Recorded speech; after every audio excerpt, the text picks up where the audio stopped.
Dudes and dudettes, welcome back to The Anxious Truth, episode number 148.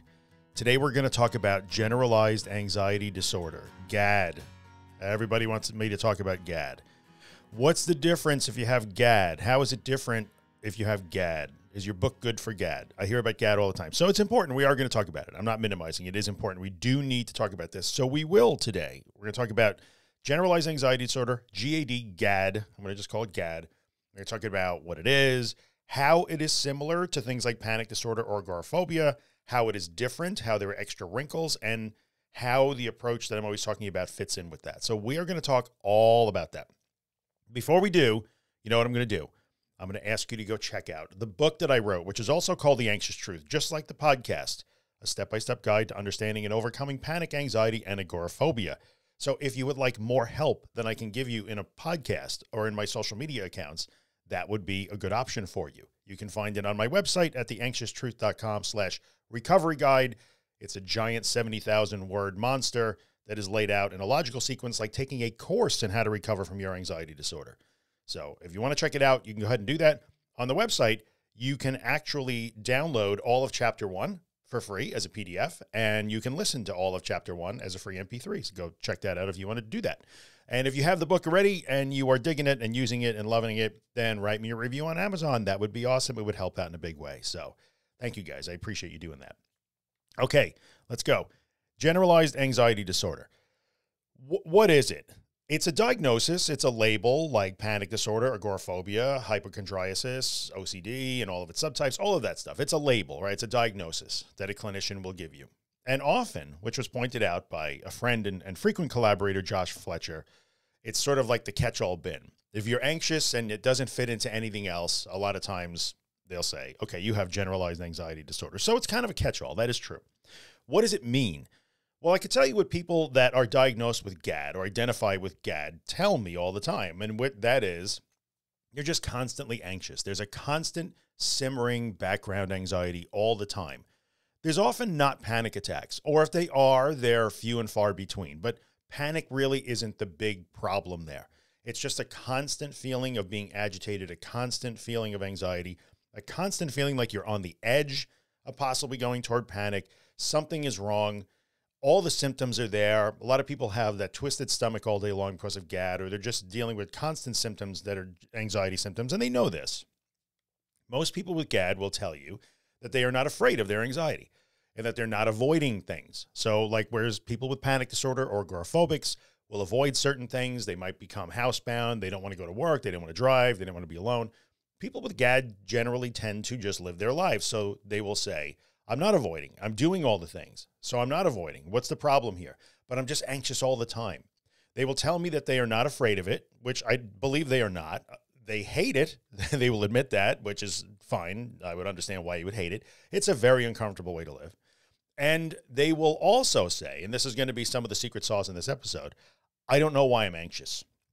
I'm not afraid of the anxiety. I'm not avoiding driving. I go out. I do all the things. So I don't know why I feel this way all the time, and I can't get rid of it. That's the key right there. I don't know why I feel this way. So let's talk about that. First of all, a couple of misconceptions. People who have diagnoses like panic disorder and agoraphobia or health anxiety, or almost all of these disorders that I talk about, do not live in a completely calm state between anxiety and panic attacks. That's not true. So a lot of times people with GAD will think, well, you panic people, like I wish I would panic and then it would be over. But for somebody that's dealing with panic attacks, recurring panic attacks, it's not just over. So there's anxiety between attacks also. It is different. That's true.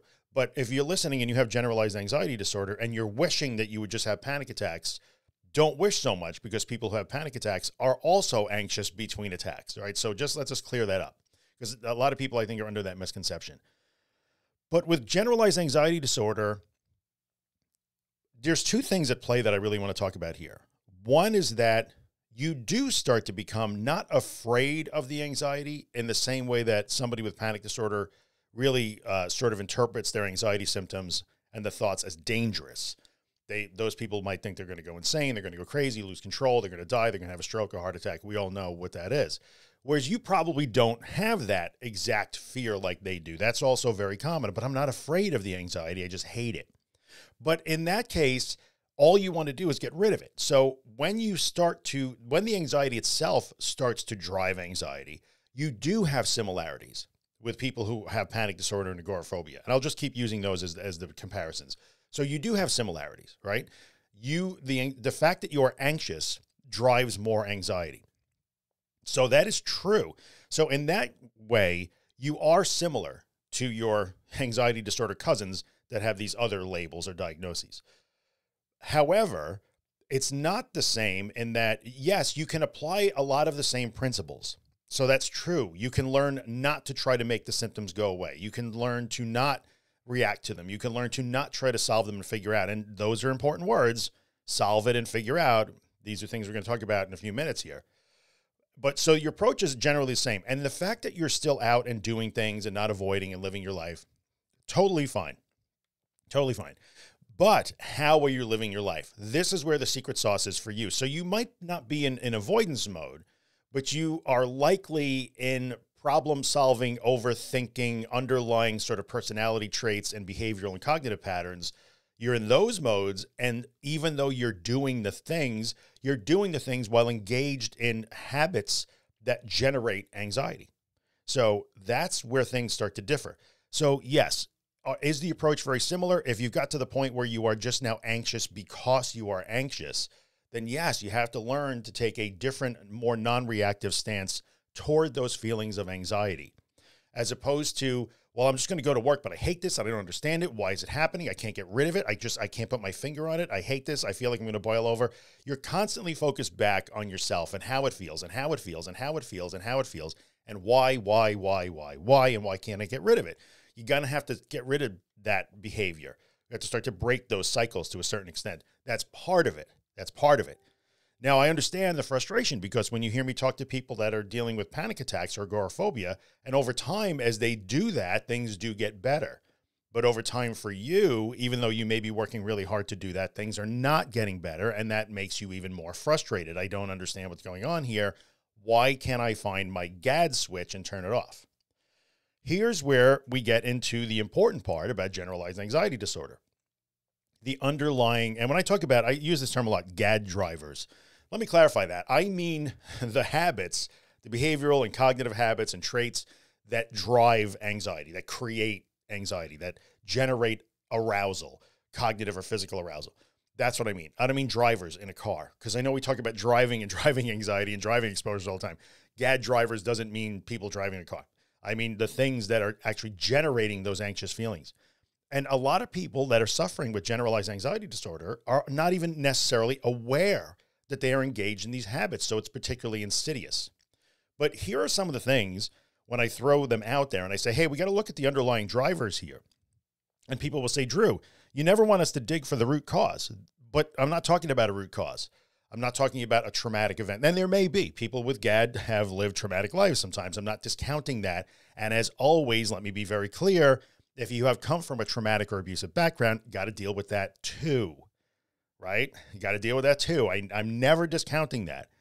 However, when I say, okay, GAD people, I'm going to throw out some things here and you tell me which one of these you seem to relate to or identify with.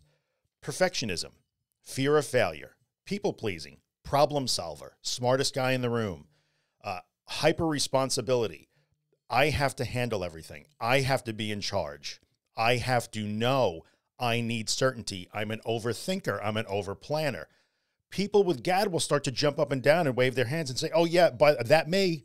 They will pick one or more of those things. They will pick one or more of those things. That me. But then they will continue to say, so I don't get it. Why am I anxious? Well, you know, if you're going to spend your entire day, every waking moment, engaged in a problem-solving process about life in general, always, then that's kind of a problem. So the underlying traits of being a perfectionist, like let's take perfectionism. Perfectionism is a really good one because it's the two that I see most often are perfectionism and a sense of hyper responsibility. And I don't mean hyper responsibility in like that OCD subtype, similar, but just not to that extreme. So perfectionists, They always have to know. I have to know everything. I have to have it planned. I have to get it right. I have to get it right. I have to get it perfectly right. I cannot fail. I cannot fail. This must be right. Am I doing it right? And people who have a sense of hyper responsibility, I'm in charge. I'm the fixer. I take care of things. I'm the one that takes care of things. They identify as fixers, problem solvers, caretakers, and somehow they elect themselves as responsible for that. I'm responsible for taking care of everything. That's what I do. That's who I am. So perfectionism is an achievement thing. Like, this is who I am. I'm the person that gets the projects done. I'm the person that gets it right. I'm the achiever. That's who I am. And often those people will wear those things as a badge of honor and an immutable part of who I am. This is my identity. This is who I am. I'm a warrior. Now, warriors is another thing, W-O-R, not W-A-R. People who worry, excessively worry. People who worry know that their worry has gotten to the excessive part, and they know that it's a problem, yet they think that worrying makes them a good person, or is a substitute for love, or shows love, or proves that they care. So people like that tend to mix up worry and care. I did a whole episode. If you go to theanxioustruth.com/worry, W-O-R-R-Y, one of the more popular episodes I've ever done, I spend 30 minutes talking about that. So being responsible for everything because you've decided that you are, or you may have been taught that you are. Sometimes you've been handed responsibilities that you didn't need to have, possibly by parents or things like that. That can happen. That's true. You can learn that lesson. Or thinking that you need to be perfect to maintain your self-image. I'm the person who gets it right. Or to prove to yourself that you're worthy. Or I'm a warrior. Like, I have to worry about everybody, I have to care, I have to ruminate, because that's how I know I'm a good person. If I'm not worried, if I don't worry all the time about my kids or my husband or my wife or my partner or my grandma, then, or the world or injustices, then I'm not a good person. That's what good people do. We worry about these things, right? So those things become, you are essentially looking for problems everywhere to solve. You are in a constant scanning for threats. Now, we know that in the other disorders like panic disorder and agoraphobia, the problem is the threat response run amok, right? So you perceive a threat, but the threat isn't really there. And then ultimately, when it becomes maladaptive and disordered, the threat response itself becomes the threat. Well, for people with GAD and these underlying drivers, they're just constantly scanning for threats, constant scanning, constant. And it's at a very subtle level. And most people don't either know they're doing it, or they know they're doing it and they just think, well, that's just who I am. So I don't know why I'm so anxious, but yes, everything is a problem that needs to be solved. Well, can you start to see where this is headed now? So you're constantly scanning for threats and then you find them. So if you're constantly looking for things to worry about, problems to solve, projects to do, things to learn and know, or things to worry about so that you can prove to yourself and the world that you're a good person, you're going to find them. If you're going to look for problems, you're going to find them. But here's the issue. You are generally finding problems that are unsolvable and questions that are unanswerable. And there's a really good chance that thinking is your primary coping mechanism. So I will look for threats. And then when I find them, I will think in order to solve them. So I think. That's what I do, thinking. That's a meta belief about, it's a belief about thinking about your thinking, right? So the meta belief that thinking is the way to solve a problem. Like, this is what I do. I think about things. I run simulations in my head, whatever I do.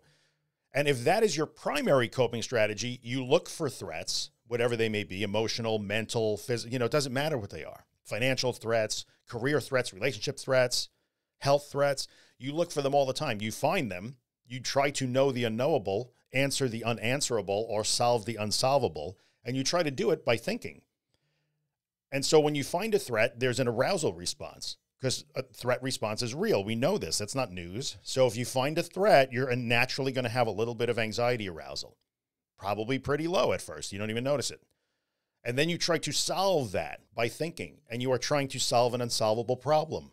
Know the unknowable, know the future, predict, plan everything, control everything. But you can't.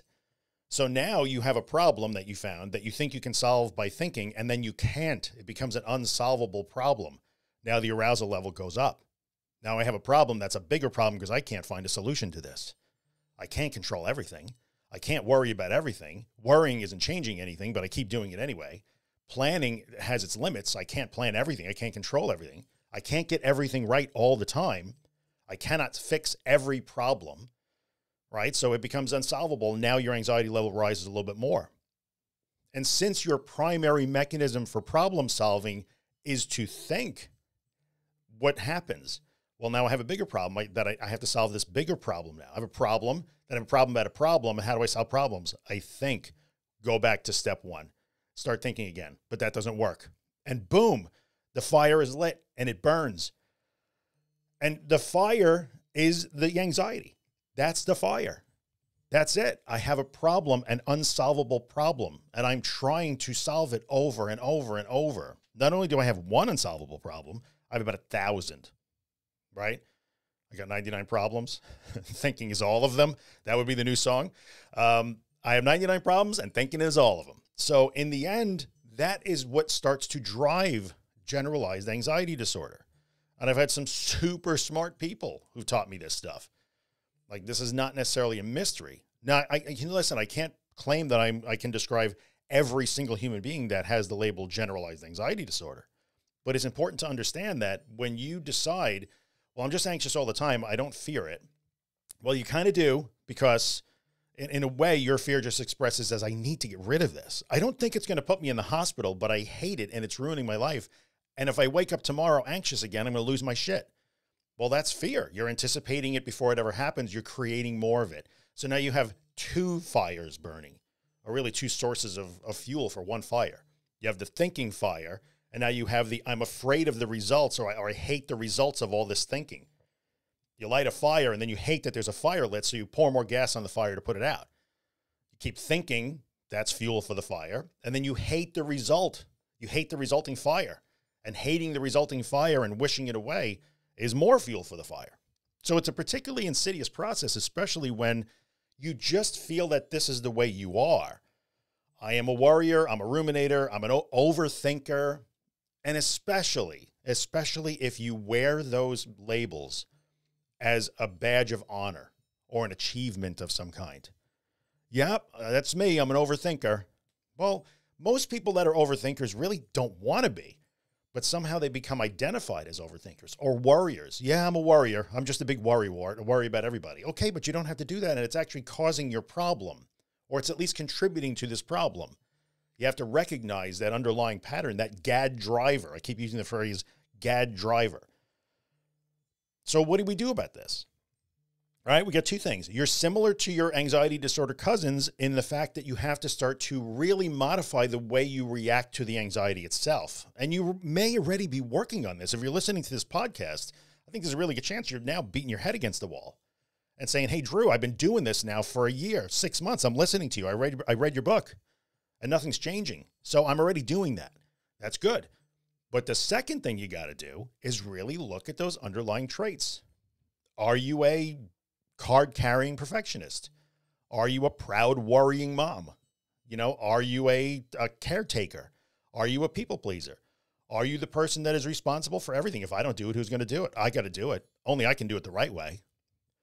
You got to really start to be honest with yourself and say, oh yeah, I am those things. Now look, everybody has some component of all of those things in their personality. We all do, to a certain extent. We all have our quirks. We have our traits.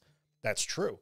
But for people that wind up in the GAD fire, if you will, those traits and those habits and those propensities to act and think in certain ways just become elevated to a much higher degree. So we all have our quirks, right? This is not black and white, like, oh, you're broken because you worry. That's not true. Just you have elevated worry to a whole new level compared to the rest of us. That's all that means. But you can fix that. You can change that, right? That stuff is changeable. So you have to work on changing your reaction to the anxiety itself, which you're probably already doing. Or if you're not, then this is where, like, the nuts and bolts that I talk about all the time come into play. Learning to relax into it, learning to try and put your brain into idle. Now, for a GAD person, that's really hard. That's the learning to focus on your breath, to breathe properly, to ragdoll, to selectively put your focus in other places. So when somebody is experiencing a panic attack in the frozen food section of the supermarket because they're an agoraphobic out doing an exposure exercise, well, we're selectively putting our focus away from the panic symptoms. Your job is to selectively move your focus away from two things. So your job is a little harder. I will admit that, Got to move it away from the physical sensations that you're just wishing away so hard. Just let it be there. If your stomach is in a knot, then it's in a knot. That's the way it's going to have to be for right this minute. You can tolerate that. In fact, you have for a very long time. It's never really been an impediment to you. In fact, you proudly tell me that you just live your life anyway. So you have to focus away from those symptoms. That's true. Just let them be there without trying to solve them. Solve. But the other thing you got to focus away from is the thinking process itself, right? So you really have to start to think about the process of the way you think. So this is why we call it, metacognition. It's kind of a big deal because you have to start to think about the way you think, beliefs about the way I think. I must think to solve problems. That's a meta belief. Thinking is an effective way to solve problems. That's a meta belief. Then it flips, but this thinking isn't solving the problem. So you have positive and negative meta beliefs about your own cognition, right? So I believe that it's my primary tool and I need it. I believe it solves problems, but then I see that it doesn't. And then the fourth one that is a big one is, but I have no control over this. So I have to think more and I have no control over that. So those beliefs about the way you think about thinking, you have to start to change. And we do that by moving our attention away. So instead of sitting here, and actually just running through 8 zillion different scenarios where one of my kids gets in a car accident, for instance, or I make a mistake at my job and I lose a client or I get fired, instead of going over that for the 10,000th time, I'm going to make lunch now, which I always use these ridiculous examples, but that's kind of part of it.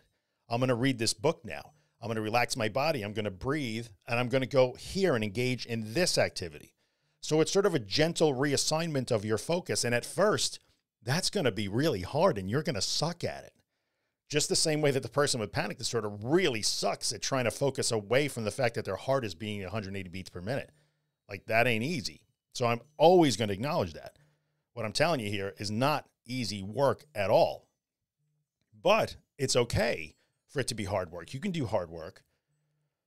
So you have to recognize where you can break that thinking cycle. How can I change my beliefs about what thinking does for me? Well, you have to change the beliefs by acting.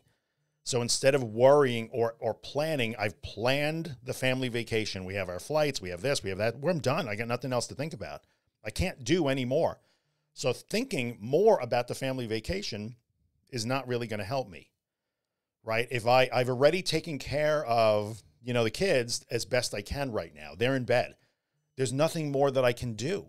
So declaring myself responsible for everything because no one else can do it as good as I can. And I want to think more about what I'm going to do tomorrow or what I did today, analyze it that I do it right.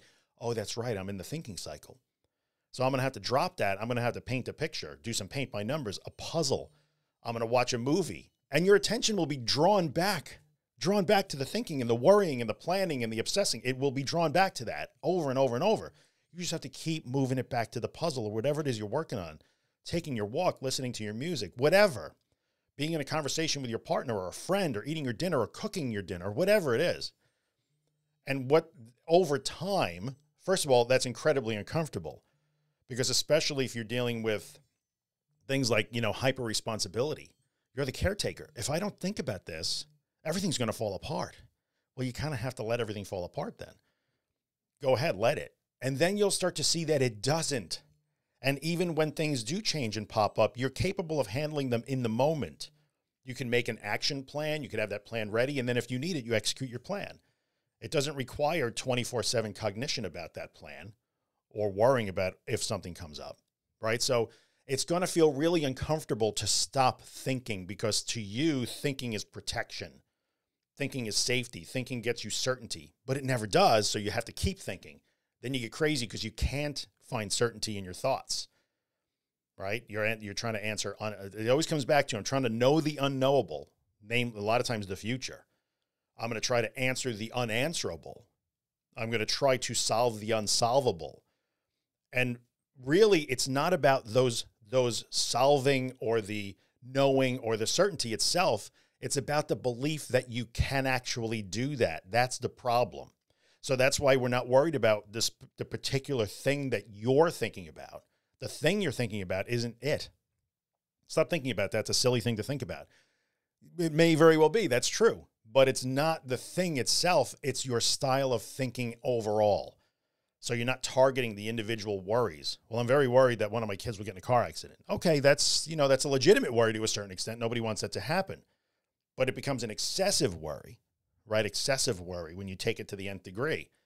And then you have to realize, oh, wait, I don't necessarily have to solve the problem of worrying about the car accident. I have to solve the problem of the way I think, right? So when I want to sit and just wring my hands and check, you know, let me check my phone and see where she is now.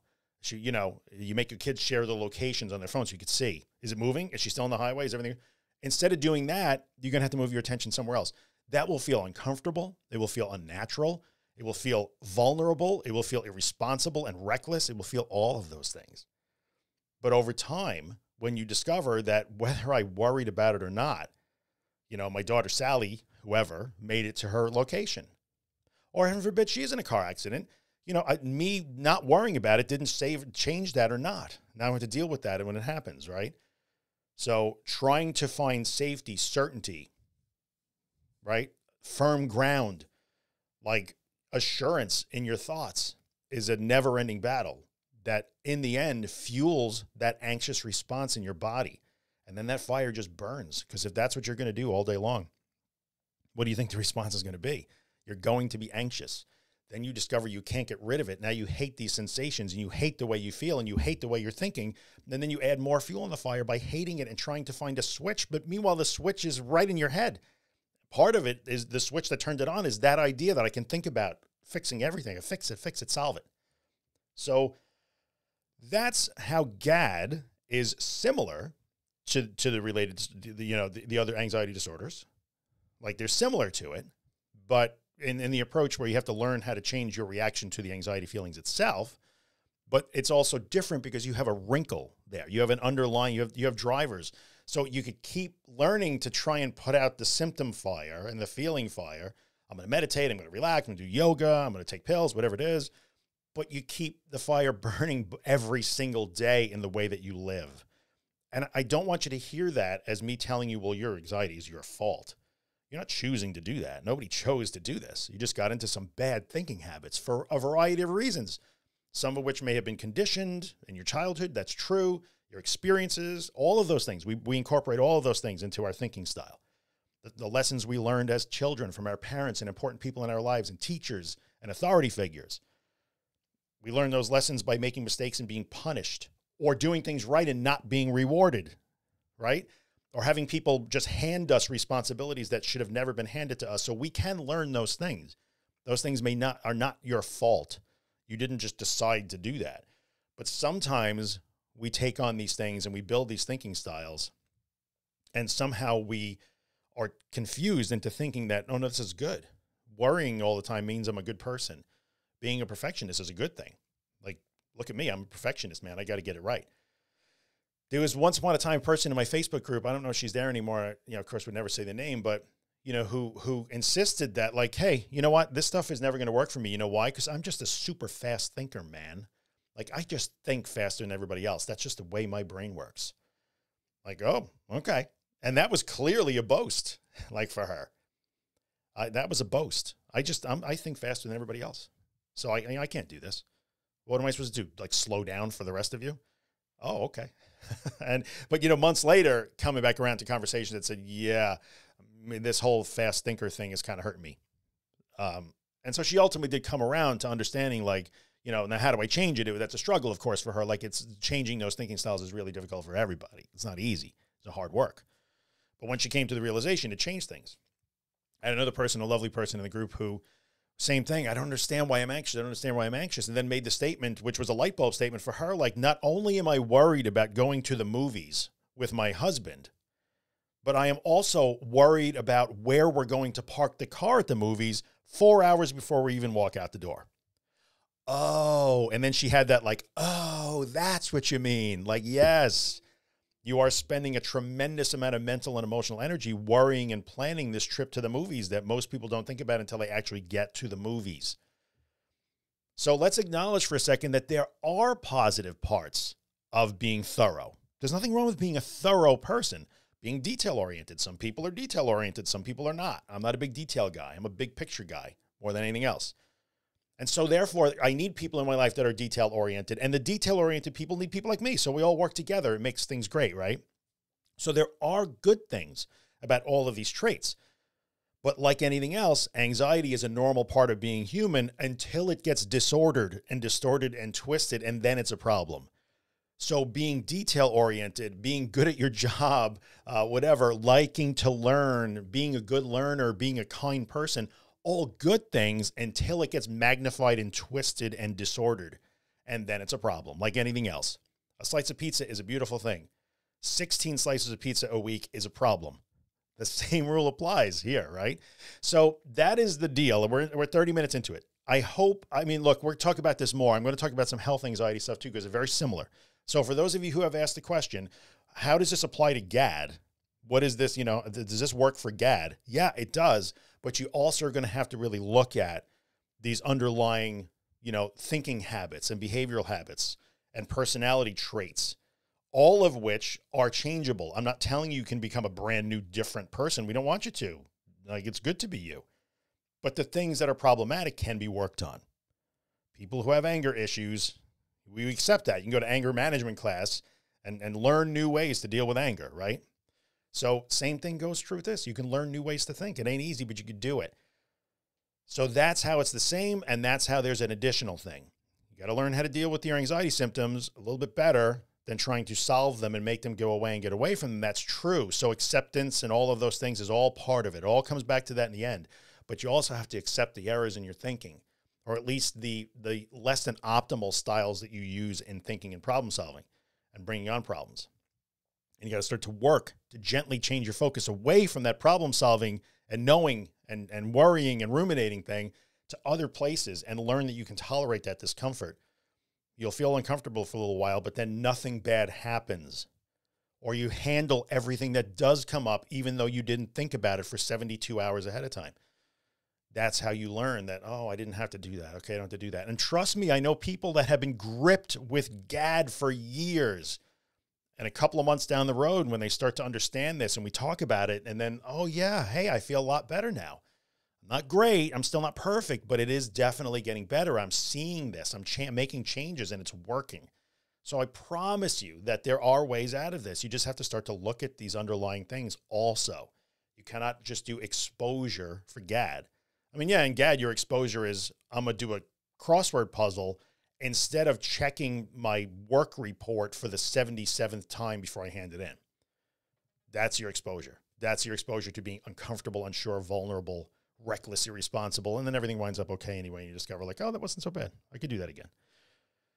So to give you just one quick example before I end it, for somebody that's dealing with, say, like the sense that they are responsible for everything and must take care of everything, an assignment that I might give them would be, I want you to take at 10 o'clock on a Tuesday morning, when the world expects you to be working, I want you to take 15 minutes, turn off your phone, and do nothing but read your favorite book or listen to your favorite, your favorite music for 15 minutes, just for you, for no other reason in the entire universe than it's pleasurable to you. And for that person, that is a hard ask. But then I'm not solving problems. I'm not getting stuff done. I'm not taking care of things. I'm not taking care of people. I'm not knowing. No, you're not. Right now, you're just reading or listening to music for fun for 15 minutes. So irresponsible, right? That would be a typical thing that somebody with GAD would tell. That would be an assignment I would give somebody that's dealing with GAD and trying to break those habits. So there you go. 33 minutes on generalized anxiety disorder, its underlying drivers, and how it is the same as panic disorder and agoraphobia and other anxiety disorders, and how it is different, right? So hopefully that has been helpful. As usual, Afterglow by my buddy Ben Drake, who you can find at bendrakemusic.com, shiny new website. Go check it out. And if you're listening to, by the way, the best way, I got to say this, and I say this once in a while, I understand that a lot of you guys want to message me and you want to be in a conversation with me. I would love to talk to all of you. I just can't. I can't. So I cannot answer private messages. Zillions of them that I get, I appreciate it. But if you want to try and interact with me, comment on an Instagram post or join my Facebook group. I am active in that group. You will see me there. You can ask a question. There's a good chance that at least if I see it, or one of my admin team will see it and tag me in, or they'll answer it. That's a good way to get these questions answered, right? So I had to mention that. And as always, if you're listening to the podcast on iTunes or some platform that lets you rate and review it, then give me a 5-star rating. because you dig the podcast, because you're listening to it, and then take a second to review it. Because if you're getting help from it, then that helps other people get help from it too. And really, that's why I'm doing this. Okay, peeps, thanks for coming by. I appreciate your attention as always. I'll see you next week in the next episode. And I will remind you, as I have gotten in the habit of doing, that this is the way. Yeah, you're doing fine. Now in the city and you're living fast. No looking back or dwelling on the past. You know you'll never get another chance. So go and live your life.